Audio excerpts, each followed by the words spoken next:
మనసున్న మహారాజు 'ప్రభాస్'. ఈ 'ప్రభాస్' ఈ ఈరోజు వార్తల్లో ఉన్నారు. ఆయన ఎప్పుడూ వార్తల్లో ఉంటారు. ఎందుకంటే ఆయన మంచితనం అలాంటిది. ఆయన మంచి హృదయం అలాంటిది. ఒక పెద్ద star, Indian star, pan India star అని చెప్పుకునే కన్నా, ఒక మనసున్న మహారాజు అని చెప్పడం కరెక్టేమో. ఎందుకంటే హీరోలు చాలామందుంటారు. మానవత్వం ఉన్న లేదంటే మనసున్న మహారాజుని మటుకు చాలా తక్కువ మందుంటారు. అందులో మన 'ప్రభాస్' ముందుగా ఉంటారు. ఎందుకంటే ఎక్కడ ఎవరికి ఏ కష్టం వచ్చినా ఆయనేంటంటే డబ్బుతో కొలుచుకోకుండా మనసుతో కొలిచి వాళ్ళ కష్టాన్ని, వాళ్ళ కన్నీళ్లు తీర్చే ఏర్పాటు చేస్తారు. సరే ఆయన ప్రస్తావన వచ్చింది కాబట్టి ముందుగా 'బాహుబలి' సినిమా జూలై 10, 2015లో రిలీజ్ అయింది. అంటే ఒక 10 ఏళ్ళు పూర్తయింది. అంటే దశాబ్ద కాలం పూర్తయింది. ఇంకోటేంటంటే అది ఇండియాలోనే ఒక ఎపిక్ ఒక దృశ్య కావ్యంగా నిలిచింది.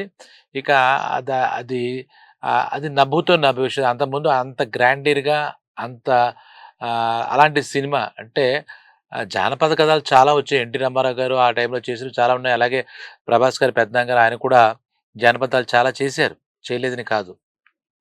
అయితే ఒక కొత్తదనం ప్రపంచానికి ఒక కొత్తదనం. కథ దాని విషయాలు ఎలా ఉన్నా ఒక కొత్తదనం చూపించారు. అలాగే దానికి చాలా కష్టపడి, ఇష్టపడి చేశారు 'ప్రభాసు', 'రానా' అదంతా ఆ టీమ్ అంతా కూడా ఇప్పుడు తలుచుకుంటే కూడా అది ఒక మనకి మన ఇండియన్ ఇండియన్ సినిమా మొత్తంలో ఒక మన తెలుగు సినిమా అని కాదు ఇండియన్ సినిమా మొత్తంలో కూడా అది ఐకానిక్ మూవీగా మిగిలింది. ఆ క్రెడిట్ ఎస్ఎస్ రాజమౌళి డైరెక్షను అదంతా అనుకుంటే ఆ మిగిలిన కాస్టింగ్‌లో 'ప్రభాస్' మెయిన్ పాత్రగా 'బాహుబలి' పాత్రధారిగా ద్విపాత్రాభినయం చేసి 'మహేంద్ర బాహుబలి', 'అమరేంద్ర బాహుబలి' అలా మనసుల్లో అలా తిష్ట వేసేసాడని చెప్పాలా. ఆ సినిమాలో అంటే ఇప్పుడు కూడా మన 'ప్రభాస్' సినిమాల గురించి చెప్పాలంటే 'బాహుబలి' ముందు, 'బాహుబలి' తర్వాత అని చెప్పుకోవాలి. అంతలా మనలో ఉండిపోయింది. ఇండియన్ సినిమా మొత్తం మీద వరల్డ్ వైడ్ కూడా ఆ సినిమా ఒక సంచలనం అనే మాట కూడా చిన్నదయిపోతుంది. ఇంక కలెక్షన్స్ వాటికి వెళ్ళొద్దు. ఈ దశాబ్దం సందర్భంగా ఆ టీమ్ అంతా నిన్నటి రోజున అంటే 10వ తారీఖు వాళ్ళంతా మనం ఈ మధ్య చూస్తున్నాం కదా! పాత స్కూల్‌లో చదువుకున్నప్పుడు 10థ్ క్లాస్ పిల్లలు, ఇంటర్మీడియేట్ అల్యూమిని అంటారు. రీయూనియన్ అంటారు. రీయూనియన్ మళ్ళా కలవడం. అలాగే ఈ సినిమాలో పనిచేసిన వాళ్ళంతా మాక్సిమం కలిసి అలనాటి ఆ సినిమాలో పనిచేసిన ముచ్చట్లు గాని, ఆ సినిమా సాధించిన విజయాల గురించి కూడా వాళ్ళంతా చర్చించుకొని ఆనందపడ్డారు. ఆ దృశ్యాలు చూస్తే ఆహ్, 'ప్రభాస్' అభిమానులు, అలాగే 'రానా' అభిమానులు, 'రాజమౌళి' గారి అభిమానులు, ఆ 'రమ్యకృష్ణ' గారి అభిమానులు అందరూ కూడా పులకించిపోయారు. అంటే ఇది ప్రౌడ్ ఆఫ్ ఇండియన్ సినిమా అనమాట. ఒక రకంగా చెప్పాలంటే 'Baahubali' proud of Indian cinema అని చెప్పాలి. దాంట్లో మన అందులోకి వెళ్ళలేం గానీ, అయితే మరి వాళ్ళకి కుదరలేదో గానీ అందులో యాక్ట్ చేసినటువంటి అనుష్క శెట్టిను మళ్ళీ అలాగే తమన్నా భాటియా వాళ్ళు రావడం కుదరలేదేమో. ఆ రీయూనియన్‌లో వాళ్ళు రాలేదు. అయినా వాళ్ళ ఆనందం కూడా దశాబ్ద కాలం అలా ఇంకా దశాబ్ద కాలంలో కూడా మనకింకా గుండెల్లోనే ఉంది ఆ సినిమా 'బాహుబలి'. ఆ రిచ్‌నెస్ గాని, ఆ గ్రాండియర్ గాని, ఆ క్యారెక్టరైజేషన్ గాని, ఆ స్టోరీ సంవిధానం గాని, ఆ శివగామి పాత్రలో రమ్యకృష్ణ గారు గాని, నాజర్ గారు గాని, ఇంకా ఇది బావుంది, ఇది బాలేదన అంతగా ఫ్లాలెస్ మూవీగా మనకది నిండిపోయింది ఈరోజు. అప్పుడు ఎన్ని సార్లు చూసారో కూడా అభిమానులకు తెలీదు. ఈ రకంగా చెప్పుకుంటే కనుక ఆహ్, ఈ నిన్నటి రోజు వాళ్ళకందరికీ ఒక పండగలా ఆ సినిమా చూసిన మనకే ఒక పండగలా అనిపిస్తుంటే, అది పని చేసినటువంటి అంత అద్భుతమైనటువంటి సినిమా అద్భుతమే అది. దానికి సినిమాల్లో అద్భుతం అనే పదం అంటే అద్భుతం. అద్భుతాలు జరగవు. ప్రత్యేకించి జరిగిన తర్వాత దాన్ని అద్భుతం అనుకోవాలి అని అంటూ ఉంటారు గానీ, ఇది నిజంగానే ఒక అద్భుతం. జరిగిందని చెప్పినా, ముందు చెప్పినా ఎన్ని కష్ట నష్టాలకు గురయ్యి మంచి సినిమా ఇవ్వాలని, మంచి సినిమా అని అలా ఊరుకోకూడదు దీన్ని. మర్చిపోలేని సినిమా, మరపురాని సినిమా, మనందరికీ మిగిలిపోయిన సినిమాగా కూడా మనం దీన్ని చూడాలి. ఇక ఈ ఇప్పుడు ఏంటంటే ఆహ్ మన 'ప్రభాస్' గాని, వాళ్ళ పెదనాన్నగారు 'కృష్ణరాజు' గారు గాని, ఆ ఫ్యామిలీలో చూస్తే ఒక రెబెలిజం అంటే ఒక రౌద్ర రసంలా కనపడుతుంది మనకు వాస్తవంగా. కానీ వాళ్ళ మనసులో చూస్తే ఒక సెన్సిబిలిటీ ఒక కరుణ రసంతో నిండిపోయి ఉంటుందేమో ఆ మనుషులంతా కూడా. ఎక్కడ ఏదున్నా కూడా స్పందించే ఆ హృదయం భగవంతుడు వాళ్ళకిచ్చాడు. అది నిజంగా గొప్ప విషయం. అందుకే ఆయన సినిమా 'చక్రం' సినిమాలో 'జగమంత కుటుంబం నాది, ఏకాకి జీవితం నాది' అంటాడు. ఇప్పుడు ఏకాకి అంటే వేరే అర్థం తీసుకోవద్దు గానీ, ఆయనది మటుకు జగమంత కుటుంబమే అని చెప్పాలి. ఎక్కడ ఏం జరిగినా ఆయన పూర్వం రాజులకి చేతికి వెన్నుముక లేదు. వాళ్ళ దానాలు చేస్తూ ఉంటారని చెప్పి. ఈయన కూడా అలాంటి దానకర్ణుడు అని కూడా మనం అభివర్ణించొచ్చు ప్రభాస్ గారిని. అందరి అంటే ఆయన్ని చూసి అందరూ కూడా మనవాడు, మన ఇంట్లో ఉన్నవాడు అన్న ఫీలింగ్‌గా ఏదో ఈ కటౌట్ చూడు డూడ్ అంటే నిజంగా కటౌట్ కాదు. నిజంగా నిలువెత్తు మనిషి, నిలువెత్తు హృదయం ఉన్న మనిషి అనమాట. అందుకే అందరూ ఊహించేసుకుంటారు. ఆయన చూస్తే ఎక్కడ ఆయన వివాదాల జోలికెళ్ళడు, కాంట్రోవర్సీస్‌కెళ్ళడు.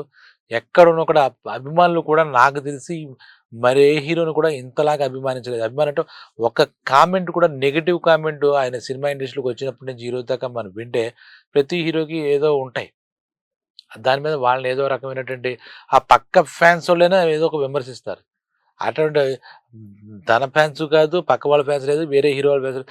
ప్రతి ఒక్కడు అంతదాకా ప్రజలందరూ కూడా ముక్తకంఠంతో మా మనిషి, మా మనసున్న మనిషి అని ఆయనకి ఆయన నిజంగా ఆయన గుండెల్లో పెట్టుకొని చూస్తారు. కృష్ణరాజు గారు ఒకప్పుడు అలాగే ఉండేవారు. ఇంకా మాట్లాడితే కృష్ణరాజు గారిని మించిపోయి ఈ మనిషి ఉన్నారేమో అని అనిపిస్తుంది. ఆయన యొక్క ఆహ్, హృదయం ఆయన మంచి హృదయం వల్లే ఈరోజు కూడా ఆయనకి పరాజయాలు లేకుండా అందరి హృదయాల్లో ఉంటూ అంటే సినిమాల పరంగా ఒక పాన్ ఇండియా స్టార్‌గా వెలుగొందుతూ అలాగే ముందుకు వెళ్తున్నాడాయన. అలాగే ముందుకు వెళ్ళాలి. అంటే ఈ దశాబ్దం పూర్తయిన సందర్భంలో ప్రభాస్ గారి గురించి ప్రత్యేకించి చెప్పుకోవాలంటే ఇప్పుడు కూడా చెప్తాడంటే ఆ సి 'బాహుబలి' సినిమా వచ్చిన ముందు అంతకుముందు 'మిర్చి' గాని, 'మిస్టర్ పర్ఫెక్ట్' గాని, 'ఏక్ నిరంజన్' ఇలా చాలా సినిమాలొచ్చాయి. మొట్టమొదట వచ్చిన వాటిలో కొంచెం నెమ్మదిగా ఉన్న 'ఈశ్వరు' ఇలాంటివి వచ్చి 'ఛత్రపతి' తర్వాత 'రాజమౌళి' డైరెక్షన్‌లో వచ్చింది. అన్నీ ఒక రకమైనటువంటి వచ్చిన ఈ 'బాహుబలి' వచ్చిన తర్వాత ఈ 'బాహుబలి' ఒక జానపదం. జానపద కథ ఆధారంగా చేసిన కథ. దాని తర్వాత కూడా ఫిక్షను, సైన్సు, యాక్షన్ మూవీసు అలాగే చూస్తే మిథలాజికల్లు ఇలాగ డిఫరెంట్ జోనర్స్‌లో ఆయన మనం వెళ్ళడం చూడొచ్చు. చాలా సెలెక్టివ్‌గా. అవి కూడా ఏంటంటే, ఆ 'బాహుబలి' పాన్ ఇండియా మూవీ అయిన తర్వాత ఆయన చేసిన ప్రతి మూవీ కూడా పాన్ ఇండియా మూవీయే. మిగిలిన స్టార్స్ కూడా కంటిన్యూయస్ పాన్ ఇండియా మూవీస్ చేసిన దాఖలాలు లేవు. ఇప్పటికి కూడా.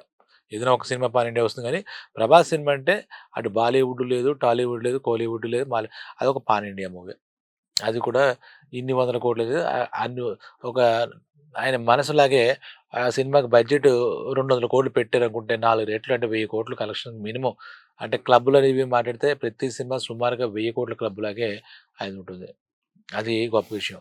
అయితే ఈ సందర్భంలో చెప్పండి ఆయన ఒక చిన్న సంఘటన ఇప్పుడే ఈ 'బాహుబలి' వస్తున్నప్పుడు ఇవి వైరల్ అవుతుండగా ఆయన మొట్టమొదటి సినిమా 'ఈశ్వర్' సినిమా. అందులో ఆయన ఇంటర్వ్యూలోంచి ఒక పార్ట్ అనుకోవచ్చు. అది ఇప్పుడు వైరల్ అవుతుంది. ఎందుకంటే అంతటి సెంటిమెంటల్ మనిషి ఆయన. చాలా సెంటిమెంట్ ఆహ్, అంటే ఆయన గోదావరి జిల్లాల మనిషిగా అక్కడ పుట్టిన మనిషి గాని గోదావరి ఎంత స్వచ్ఛమైన ప్రవాహం ఉంటుందో ఆయనలో ఉన్నటువంటి ఆలోచనలు గాని, ఆయన ఒక చేష్ట గాని అంత స్వచ్ఛంగా ఉంటుంది. ఒక రకంగా చెప్పాలంటే. అప్పుడు అందులో అంటే చెప్తున్నాను ఒక మాట ఆయన ఒక డైలాగ్ ఏదో 'ఈశ్వర్‌లో' ఒక డైలాగు అంటే ముహూర్తం షాట్ అంటాం కదా! ఆ ముహూర్తం షాట్‌లో ఒక డైలాగ్ ఉంటుంది. శివుడికి 3 కళ్ళుంటాయి. ఇక్కడ నీ వీడికి ఈశ్వరుడికి 3 గుండెలుంటాయని చెప్పేసి అది ఫస్ట్ షాట్ అంటే ఎంత గొప్పవాడికైనా ఎవరికైనా చాలా భయంగా ఉంటుంది. టెన్షన్‌గా ఉంటుంది. చాలా నెర్వస్‌నెస్‌గా ఉంటుంది. అది వాళ్ళ ఫాదరు ఆయన ఉన్నారు. ఆయన మన 'సూర్యనారాయణ రాజు' గారు. చెప్పిందంతా ఏదో చాలా అంటే ఆ ఎమోషన్‌లో చెప్పేసాడు. ఈ డైలాగు. చెప్పేసిన తర్వాత వాళ్ళ నాన్నగారొచ్చి ఆయన ఈ ఇప్పుడు ఈ 'ప్రభాస్' చెయ్యి పట్టుకుని యెస్ అన్నట. ఆయనకి ఆ రోజే మనవాడు మొత్తం ఒక ఇండియన్ స్టార్ అవుతాడు అని గ్రహించలేదు. ఆ యెస్ అనే వర్డ్‌లో ఎంతో శక్తి ఉంది. యెస్ నా కొడుకు హీరో. ఇది. ఇతనేమో బెరుకుగా, టెన్షన్‌గా చెప్పాడట ఆ సందర్భంలో. ఇది ఆయన చెప్పిందే. ఇప్పుడు ఈ వీడియో అన్ని చోట్ల కూడా మనకి బాగా వైరల్ అవుతుంది. చెప్పొచ్చు ఈ మాట. ఈయన ఎంత సెంటిమెంట్ అంటే వాళ్ళ నాన్నగారు అలా యెస్ అనేసరికి అది ఎంత పెద్ద దీవెన అని అనుకోవాలి. యెస్ అంటే నా కొడుకు కొట్టాడు, గొప్పవాడవుతాడు అనే నమ్మకం, ఒక పుత్రోత్సాహం ఆ రోజు సూర్యనారాయణ గారికి వచ్చిందని చెప్పుకోవాలి. తండ్రి గారికి. సూర్యనారాయణ గారు అంటే కృష్ణరాజు గారి తమ్ముడు, ప్రభాస్ గారి తండ్రి.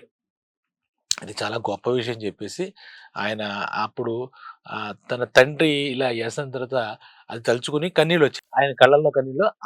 అప్పటి ఆ 'ఈశ్వర్' మొట్టమొదటి సినిమా తాలూకా అది ఇప్పుడు క్లిప్ అవుతుంది. తర్వాత ఇప్పుడు ఒకసారి మన అభిమానుల కోసం మాట్లాడుకుంటే, అప్డేట్స్ మాట్లాడుకుంటే ఇప్పుడు 'మారుతి' డైరెక్షన్‌లో బ 'ప్రభాస్' ఇప్పుడు 'రాజా సాబ్' అని చేస్తున్నారు. అందులో డ్యూయల్ రన్ అనుకుంటా.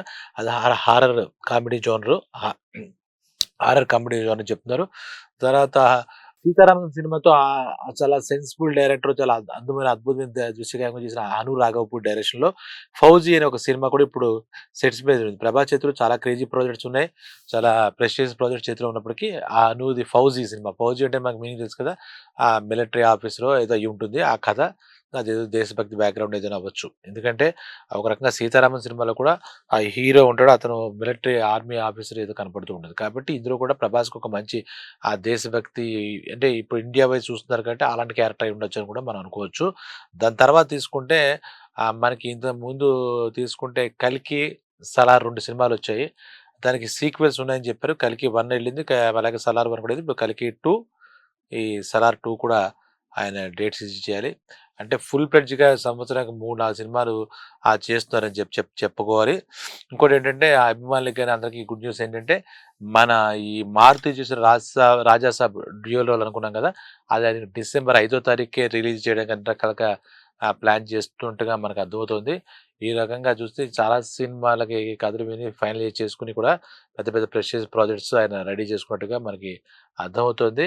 ఆ 'బాహుబలి' తర్వాత ఆయన ప్రయాణం చాలా స్పీడ్‌గా, చాలా జోనర్స్‌లో మొత్తం అందరిని అలరించేలాగా ఆ క్యారెక్టర్స్ ఆయన కోసం తయారు చేస్తున్నారు.